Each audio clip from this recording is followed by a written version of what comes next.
Good morning, everybody, and welcome back to RHD Outdoors. Thanks for clicking on my channel. Through the sea of millions of fishing videos out there, you chose mine, and I thank you for that. Today we're out in the Wolf River Coastal Preserve, out into the shallower marsh, closer to civilization, nothing like Waveland. We're going to go ahead and try to put a couple of flatties in the boat. Stay tuned. All right, that was pretty quick, guys. That is a nice flat too. Alrighty. All right, I've been fishing probably for about maybe 15 minutes. There was no thumping with this guy. He snagged it and peeled.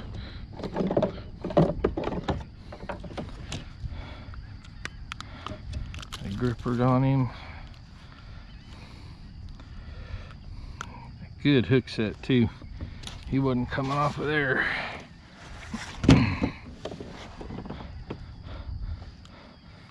Nice flounder. He's probably about 13-14 inches. But that is what we are after today. That is my favorite fish to catch. So we got one. Let me see here if I can get untangled. One for the cooler.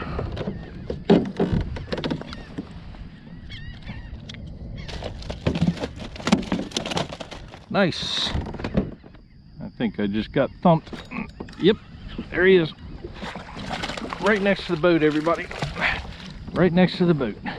Oh my goodness, he wolfed that down. Let me put the power poles down here.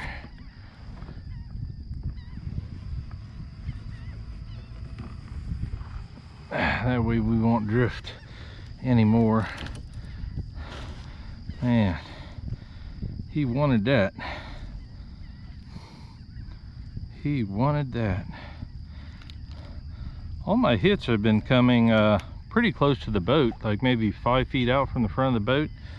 Right now I'm in 1.5 foot of water, so they're shallow, but they're a little bit further out from the grass.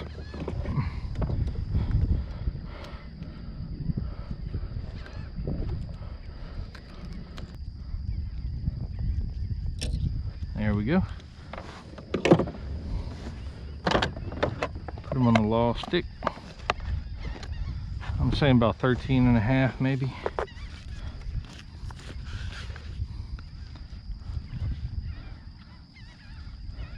He's about 13.25, so a good fish.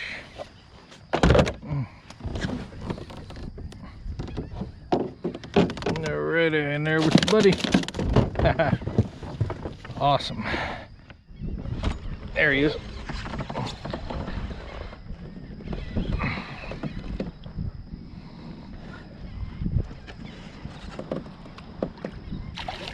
Oh, shoot.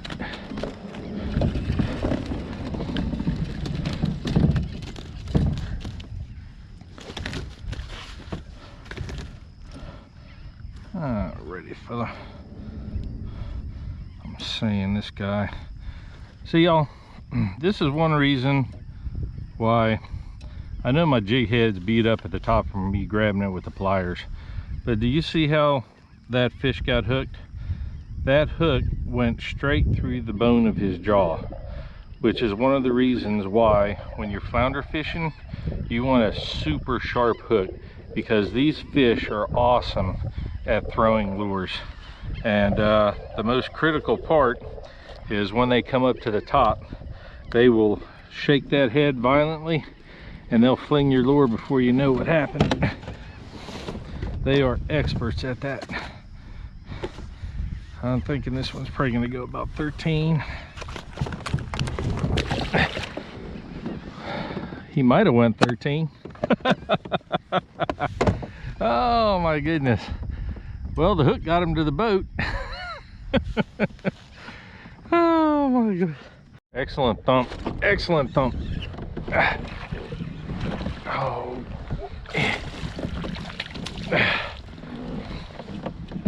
Nice. All right, you ain't pulling a vanishing act. You are mine. Good hook set right through the cheek.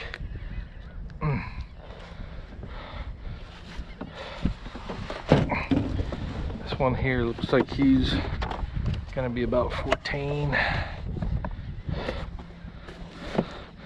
He hit that thing with authority.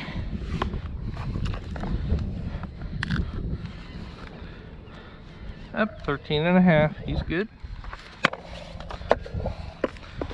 But that was a definite, stopped it in its tracks right there. All right, guys, 3. Dang, what the heck was that?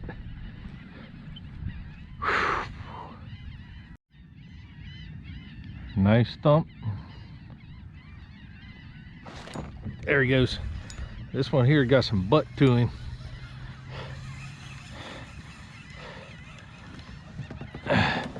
This one here got some butt.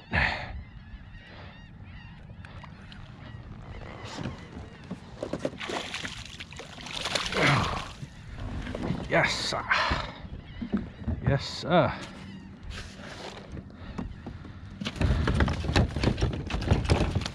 All right, slap happy. You're going to be hard to manage.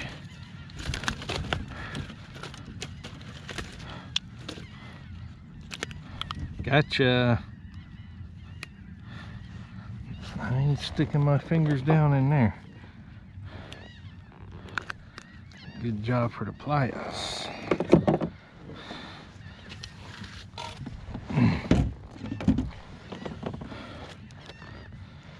Haha. Another beautiful fish. All right.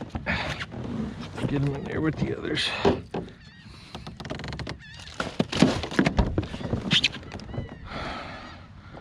Sweet.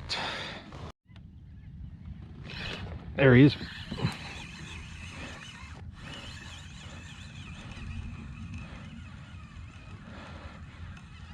He pretty much had that as soon as it went to the bottom. And we got ourselves a little barfing white trout. Come on, stop slinging stuff, dude. but all right, I've had something in there tipping tapping, so that's what it is. I'm gonna have to put some bug spray on because the gnats are out. All right, everybody, we're gonna do a little tutorial. I just took a little break to eat some lunch and get a drink. I'm gonna show you how I go about catching flounder in the marsh. Caught flounder pretty much all my life. I love them, they're my favorite fish. What I use is, right now I'm using this Penn. It's a Penn Pierce 3000. It's strung with 15-pound test line, and a lot of the times I use a fluorocarbon leader. I use especially for sheephead, but when you're in here in the marsh and the water looks like this, it's pretty much chocolate milk, you really don't have to use a leader. You can pretty much tie directly to the braid, and that makes it a lot easier too when you get into a snag and you break off your line or whatever. This rod here is a little bit heavier than I usually use for flounder. I usually use something like this little Lose. This is also strung with 15-pound test line or a 15-pound test braid. The important thing for me for flounder is that the rod is stiff action, meaning you're not fishing with a wet noodle. If you fish with a wet noodle with a jig, you're gonna have a hard time feeling those thumps, those bites. Flounder hit a very specific way. So this is how I go about doing it. I do the, some people drag the lure. I do the pop and reel. So basically what I'm doing, if this is the bottom, I'm basically popping the lure up and then reeling in. Popping the lure up and reeling in. popping the lure up and reeling in. Now that flounder is going to be sitting on the bottom waiting for something to come by. That's what they do, they're ambush predators. So depending on what direction that flounder is facing, he could grab this lure a couple of different ways. Now a lot of the times people, they don't see it, but flounder will actually follow your bait, and sometimes he'll grab this tail like this, and you'll feel that thump if you're on the pop cycle. Okay, so if you pop and you feel a thump, that means he's hit it. Now if you're on the reel cycle, you're going to reel in your slack, and then there's going to be like a dead weight on there. So when you feel that dead weight, you keep your line tight. You always keep tension in that line. Now if that line is tight and then you feel something moving on the other end there, you can go ahead and set that hook, because that means that he's got it. He's decided that it's not good. He's trying to spit it out or whatever. So go ahead and set the hook on him there.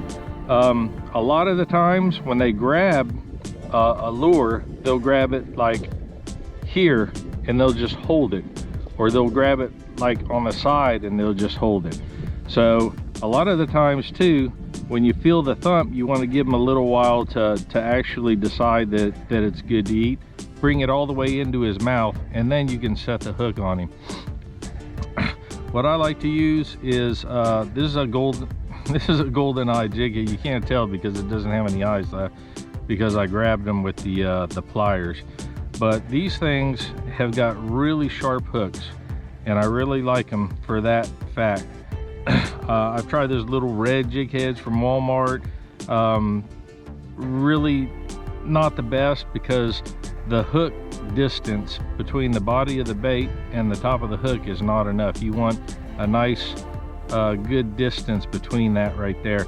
I spice up my lure, which happens to be a matrix shad and limbo slice. I spice it up with this Procure inshore saltwater formula, and for me, I mean, they make different kinds. This is kind of like a catch-all. Works really good for me. I always carry it around. It catches pretty much everything. One of the other things about targeting flounder specifically is pretty much how you fish for flounder is how you fish for redfish. So most of your bycatch is going to be redfish, which are also good fish. So it's a win-win situation.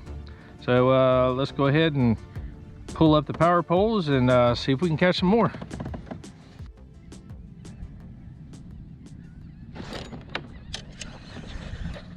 There he is. That's a big one. I saw some minnows flying around.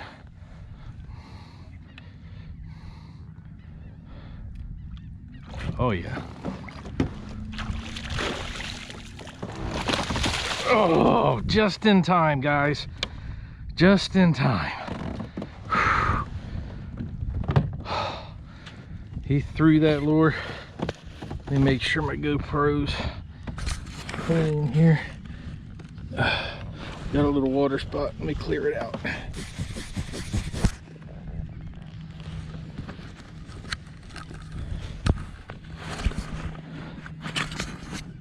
All right, we're cleared out. One of the things, or one of the places that I really like to target these fish are in the marsh, are openings to other places in the marsh. Now these aren't like openings to really big places, they're openings to little bitty canals, and the fish come running in and out of there, and what they'll do is they'll set up an ambush in this opening right here. This one here was right at that point where all those little fish are coming through, and I was back there. I seen him pop, so I came over here and tried to see if he was still in there, and he was, and he had it almost immediately after it hit the water. All right, big boy, open that mug.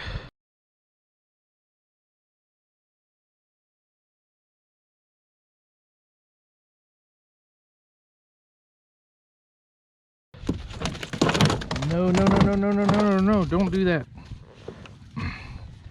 You're gonna tangle me up here.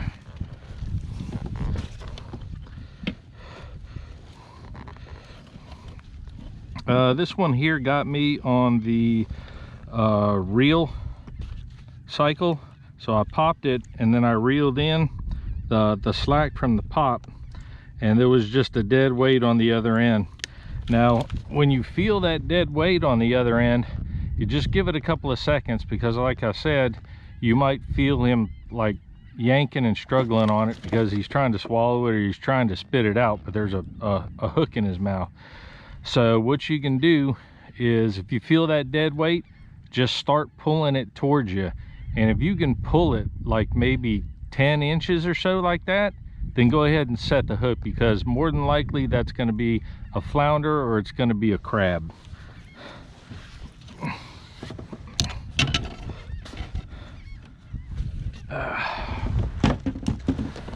Let's get a measurement on this dude. I'm kind of curious. It's a pretty nice fish. A lot better quality than the ones we've picked up so far. Okay, we're looking at a 17-inch fish here. Very good catch. Let's go ahead and get him in the ice down.